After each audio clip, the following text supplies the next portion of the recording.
em governo. Antes de conferirmos o nosso intervalo, queria trazer aqui a questão da espiritualidade.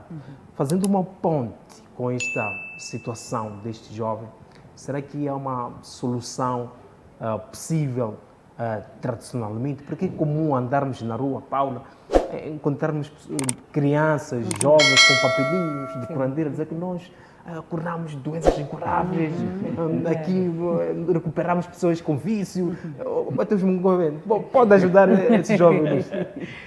Vassango, o primeiro ponto que nós temos que ter em mente, toda aquela pessoa que faz muita publicidade de uma área tem que se procurar preocupar-se com essa pessoa, porque profissionais não vão fazer esse tipo de coisas, de caçarem doentes na rua.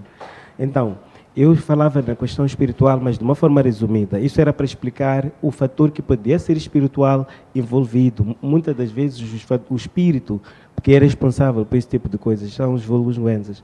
Agora, nessa situação, eu gostaria de não espiritualizar aquele assunto, porque quando procuro perceber o que acontece com aquele jovem, eu entendo que ele teve mais companhias. E com base nessas más companhias e certas frustrações da vida, ele caiu lá.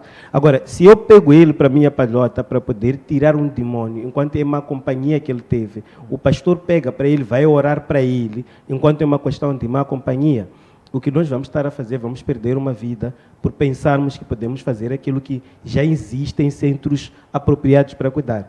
Então, aquele jovem precisa de ir para um processo de desintoxicação, onde eles vão darem conta do problema. Se ele sai de lá, é onde depois já vai se preocupar saber se precisa de alguém para lhe reeducar espiritualmente e fisicamente, que é onde pode entrar João Mateus Governo ou entrar um pastor qualquer. Se nós pegarmos naquele senhor, pormos ele aqui, dizemos Jesus cura aquele senhor, vai morrer. Então, é essa parte que eu falo no sentido de não querer dar muito para essa questão de espiritualizarmos aquele assunto. E se formos a colocar um curandeiro? Dá na mesma, é o que eu estava a te dizer. Não podemos espiritualizar aquele assunto. Por quê? O pastor, se for uma pessoa dotada de espíritos, que funcionam no sentido de visão espiritual, vai perceber que aquele jovem não está possuído. Uma pessoa possuída, a gente consegue sentir. Aquele jovem só andou em mais companhias que lhe levaram até onde ele esteve. Então, naquela situação, o meu papel como curandeiro não vai ajudar aquele jovem. O papel do pastor agora não vai ajudar aquele jovem. Ele precisa de ir para um centro de desintoxicação, fazer tratamento correto. Terminado isso, pode já, talvez, em algum momento, entrar um Mateus para fechar com que aquele tipo de vício não volte a acontecer. Entrar um pastor, talvez, para fazer um papel de educar o jovem a perceber que há princípios de A, B, C, C, C, por aí em diante. Eu, por exemplo, eu sou pai de 3 filhos.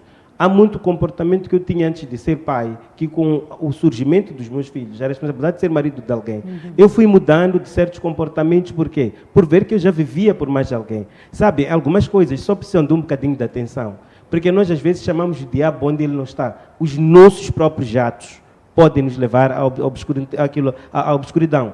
Mas eu até digo, estou um tanto feliz pelo primeiro passo que ele deu, mas também estou preocupado. Por quê? Porque a mulher se esforçou para trazê-lo aqui. Mas ouvimos aqui no depoimento que, ao longo disso, ele teve escapadinhas. Já chegou aqui, eu tenho certeza que eles não têm onde dormir, ainda não sabem nem como se alimentarem. Mas ele já correu para chegar no sítio. Então, nós, quando temos a consciência de que estamos com uma doença, o passo de saber qual é o problema que você tem, é o primeiro passo da cura. Nós sabemos que as situações viciosas são muito fortes. Eu sei lidar com pessoas que, quando chega a uma altura, até batem espasmos, começam a ter aqueles ataques epilépticos por causa dessa situação da viciação. Mas a primeira força que a pessoa tem é a força interior. Se esse senhor, por exemplo, quiser me ajudar, esse senhor quiser me ajudar, enquanto a minha força interior não estiver lá, ninguém vai me conseguir. Então, é preciso nós olharmos para as coisas nessa vertente. Ficamos com pouco tempo, dando continuidade. Em 30 segundos, colocando as últimas considerações, deixando uma mensagem para todos que estão conectados ao nosso programa, fazendo uma ponte também com a possível solução, uma solução direta para o jovem, por favor. Bem, na verdade, eu ouvi o meu caro colega falar de que tínhamos que procurar lutar para podermos vencer entradas de drogas. Drogas são uma doença universal, todo mundo tem isso. O que tem que acontecer aqui, que eu acho que é a porta mais principal, o nosso sistema tem que parar de frustrar a juventude. Porque a juventude, para não ter esses motivos de cair nesses sítios, tem que estar feliz. E qual é a felicidade de um jovem? É ter progresso, ter um emprego e saber prosperar. E a gente só prospera trabalhando. prosperar sentado em casa depois de fazer um doutoramento era humano não funciona. Mando um forte abraço à minha mãe, que eu sei que nos vê lá de casa, minha esposa e os meus filhos, e um forte abraço a todos aqueles que nos assistiram agora. Espero ter deixado cá umas didáticas funcionais. Não vamos espiritualizar tudo na vida, porque isso cria preguiça mental e motivos de lutarmos entre nós por fatos da nossa própria fraqueza.